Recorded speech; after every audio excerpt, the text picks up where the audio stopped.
What's going on, everybody? Welcome back to Chuds BBQ. My name is Bradley Robinson, and today I've got a pellet cooker. I'm going to give you my biased opinions on pellet cookers. I'm going to do my first brisket cook on a pellet cooker, and at the end of the day, I'm going to give you my honest opinion.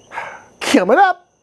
If you've seen the show before, you'll know that I'm a professional barbecue cook and professional barbecue pit builder. So as you can imagine, I've got my opinions on pellet grills. Cooking with compressed sawdust using an electric motor and heating element inside of a tinfoil box really doesn't sound that appealing and kind of takes all the fun out of what I really enjoy about cooking barbecue. But that being said, I do have a YouTube channel where I say at the end of every episode, please go cook something outside. So I can understand that there is a time and a place for the pellet grill, and not everyone has the ability to have an offset smoker in their backyard. So that being said, today I have got a pellet grill. I'm going to be cooking a brisket on it, and hopefully it is going to be delicious.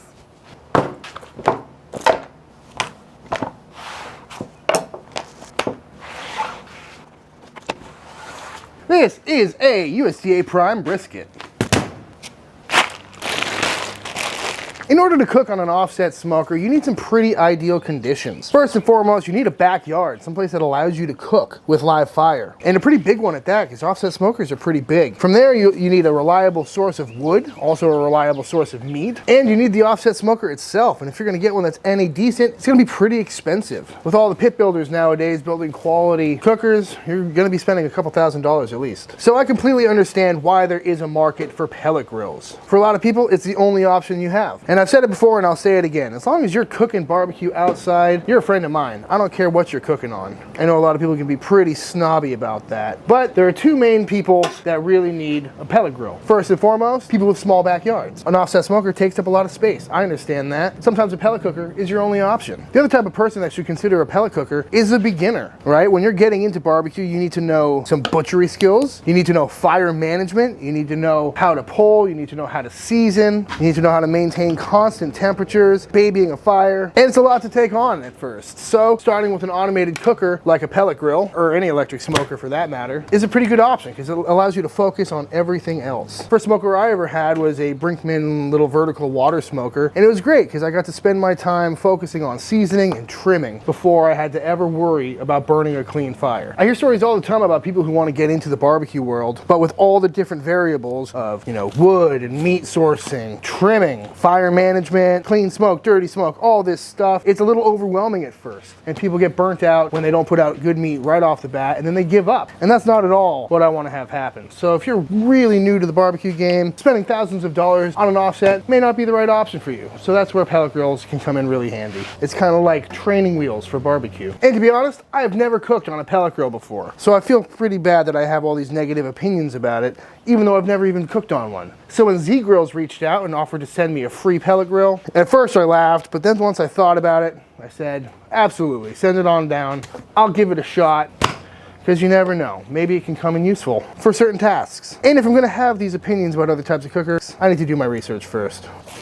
Chud scrape. So that being said, today I'm going to do my very first cook on a pellet smoker, and I might as well start out with something I know, the good old brisket. The USDA Prime brisket, picked it up from my local HEB. I'm going to just trim it like normal. Ugh. And that is looking pretty much perfect to me. To season this brisket, I'm gonna go with the classic 2 parts 16 mesh black pepper to 1 part kosher salt, and we're just gonna go nice and heavy. Don't forget the sides, folks. No need for a slather. Just gonna go pretty classic today. Really taste the smoke from the pellets. The beauty of a pepper heavy rub like this is that you can go really heavy without worrying about over salting it, which is just going to help give you that really nice bark, which I think is going to work particularly well because we're not using real wood. All right, that is looking pretty good to me. Let's fire up the pit. Plug in the pit. This is the Z Grill 700E pellet grill, pellet smoker, pellet oven. I'm not sure what they call it. Today we're going with the Z Grill's Wood Pellet Super Premium Oak. Full disclosure, Z Grills did not sponsor this video. Actually, this video is brought to you by Skillshare, but more on that later. They did, however, send me this grill for free. But every opinion I have on this grill is completely mine, and they're not paying me to say anything. Ugh, smoky. Watch me be one of those guys that blows up their pellet grill. I'm gonna let this clear out a little bit, and then we're gonna shut it down. It smells like a freshly cut table. All right, this thing is up to temp. Oh, listen to that whir. I'm just gonna go ahead and throw this brisket on. Sounds like every other barbecue YouTube channel right now. We're gonna start out fat side up, just the way I always do. We'll probably flip it a little bit because the heat's coming from the bottom after all. We're rocking right about 275 degrees, which very well may be too hot. So we're gonna keep an eye on it. But again, this is my first brisket cook on a pellet cooker, so I'll let you know how it goes. We'll check back in a little bit. I gotta admit, it is pretty fun learning a new cooker. And if you enjoy online learning, you should check out the sponsor of this week's video, Skillshare. Skillshare is an online learning community with thousands of classes to help you explore your creativity and passions, whether it's photography, video editing, illustration, design, no matter what, they've got a course for you. And they're not just tutorials. The comprehensive classes designed for learning, not just entertainment, meaning there's no ads, and they're always updating their list of classes to help you explore your creativity and passion, whatever it may be. Right now, I'm taking a class on photo editing, because in this day and age, your online photo accounts are really your portfolio, and they can really help separate you from the next person. Skillshare classes are generally under an hour long. You can pause and start and take it at your own pace, and they have classes for every skill level. Members get unlimited access to thousands of classes with hands-on projects and feedback from people who really know what they're doing. So if you're interested in picking up some new skills, the first 1,000 people to click the link in the description will get a 1-month free trial to Skillshare Premium. So click the link in the description. The first 1,000 people who do will get a 1-month free trial to Skillshare Premium. Thank you, Skillshare. We are about 4.5 hours into this brisket cook, and it is looking pretty good. Ooh. So now what I'm gonna do is, don't know why I left that in there, flip this thing on over so we can get a little bit of attention on the fat cap, because we are getting heat from the bottom after all. All right. Cool. So we're gonna let this go for the next few hours, and we'll check back in a little bit.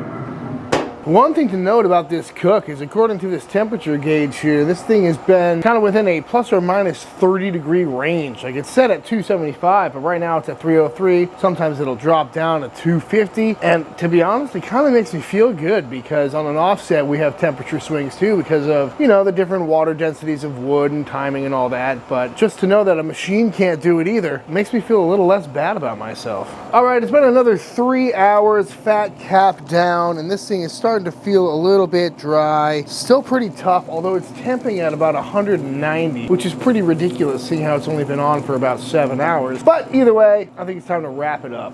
Decent color on that underside though. I'm going with the foil boat method today. Figure might as well. I think it's gonna benefit the pellet cooker pretty well, because most reviews I've heard on these things is that they don't have too much smoky flavor, so leaving that top exposed ought to help. Also, because it's bottom heated, the foil boat collecting all the extra juice and tallow is really gonna help soften the underside of this brisket. But the downside of flipping a brisket, lost some bark. Oh well. Still feels pretty good though. Back on the cooker this goes, probably for another few hours. This time I'm gonna scoot it all the way over here, because the heating element is right about here, and I don't really want to blast the bottom of this too much. So I'm gonna keep it over here, because in theory, this is where a lot of the smoke is gonna be kind of pushing back on its way out of the stack. So hopefully we'll get some extra crust on this brisket and get that bark back. Well, at the same time, we're gonna be aiming this fatty side right towards the heat, which should help it render. All right, we are right around hour 10 on this cook. That bark is looking pretty good, not gonna lie. Fat feels pretty well rendered, nice and squishy. Ow, that's hot. And when I probe it, it feels tender. 205 in the fattiest part, 200 down in the lean. So I'm gonna call this thing done. I dropped the temp down to 180 degrees, and I'm just gonna let this kind of cool down and rock in this pit for the next little bit before I pop it in the overnight oven. All right, this brisket has rested down to about 150 degrees internal. That bark doesn't look bad. I mean, compared to my normal bark, it looks kind of bad, but better than I was expecting. I've never seen anyone do this style of brisket on a pellet cooker with that heavy pepper bark. So, that being said, into my oven this goes, just like this, uncovered at 170 degrees until tomorrow, when we will slice into this thing. One overnight rest later, it is the next day. I just pulled that brisket out of the oven. I'm letting it rest on the counter from about 165 internal down to about 140, 145, and then we're gonna slice on in. But before we get to that point, there's something I wanna talk about that's been on my mind. I usually don't get too serious on this show, but I just gotta get this off my chest. Oh, there's a snake in my boot. It is time. I am super curious to see how this came out. Oops. Okay. Feeling pretty good underneath. A little dry towards the end, that's all right. Fatty feels real nice. It's kind of nice to see a brisket like this coming off of a pellet cooker. All the videos I've seen of people cooking briskets on pellet cookers usually lean more towards the competition side as opposed to the Central Texas side of barbecue. So there's a lot of injections and rubs and sauces and all that stuff. So I've always been curious what a just simple salt and pepper brisket would look like in the foil boat, of course. But without further ado, let's go ahead and cut this bad Larry right in half. Not bad. Good render, decent smoke ring, looks pretty tender, feels nice. Let's see how this lean came out. Definitely a little charry on the bottom, pulling apart a little bit, but cooked properly. Ooh, not bad. Yeah, that underside definitely got a little overcooked. It's starting to shred a little bit, but other than that, nothing wrong with it. Next time I'll probably flip it a couple hours sooner. And the main reason I started fat cap up was because I was really hoping that this bark would set before I flipped it. And it did a pretty good job in most parts, but that was the thought process behind that. I know a lot of people start them fat side down. All right, let's see how this fatty side came out. Well, I'll be damned if that isn't a good looking slice of brisket right there. Perfectly marbled, nice and juicy. Very tender. I'd eat that. Yep, that's really good. Definitely not as smoky as a typical brisket I cook around here, as to be expected, but that's one of the better briskets I've ever seen come off of a pellet grill. Tender, moist, nicely rendered.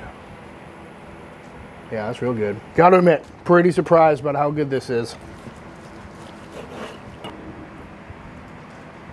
It's kind of a weird moment for me right now. That's a properly cooked brisket. And considering how easy of a cook this was, it was pretty quick too. Definitely an option. Brisket. Brooke, would you like to try my first pellet grill smoked brisket ever? Hell yeah. Have at it. Got some lean over here too. Oh man, this is juicy AF, as the kids are saying. Ow. Yup. Oh my god, so moist. Very juicy. How does it compare to the average Chud household brisket? Surprising crunchy bark. I guess I don't get the flavor, like the smokiness, you know. But still great, still really juicy. Even the lean's juicy. Yeah, lean's really good. This is my favorite. Yeah, I don't think you're alone if the fatty is your favorite. Not bad. Gorgeous. Not bad. I see why people do it. I feel like this pit is looking at me right now. It's crying. I feel like I betrayed my buddy. Aww. But it was for science, pal. We always love old reliable behind us, but if you don't have access to that, this is absolutely delicious. It works. Very comparable. It works. Yeah. Thanks for sharing. Yeah. So all in all, I wish I had a little bit more control over the cook. This side over here got a little bit toasted. It's a little on the hard side. Bark is a little uneven. Again, it could use a little bit more smoky flavor, but all in all, it's properly salted. It's got a decent crust on it. That pepper crisped up real nice where it stayed on. It's cooked to tenderness. It rendered well. So it's like a solid 80 or 90% of the way towards a solid A+ brisket. So will I be keeping this pellet cooker around?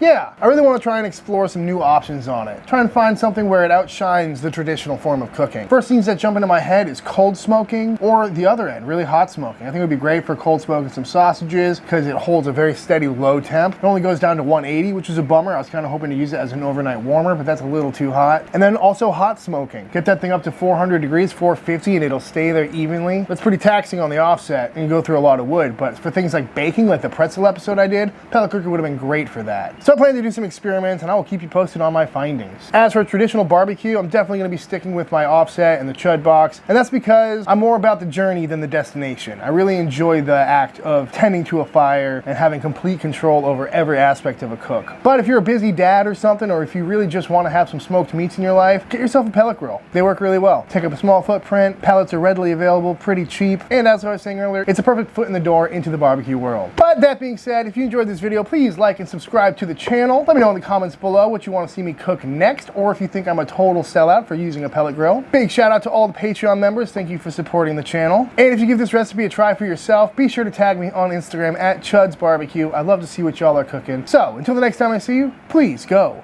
cook something outside. Peace!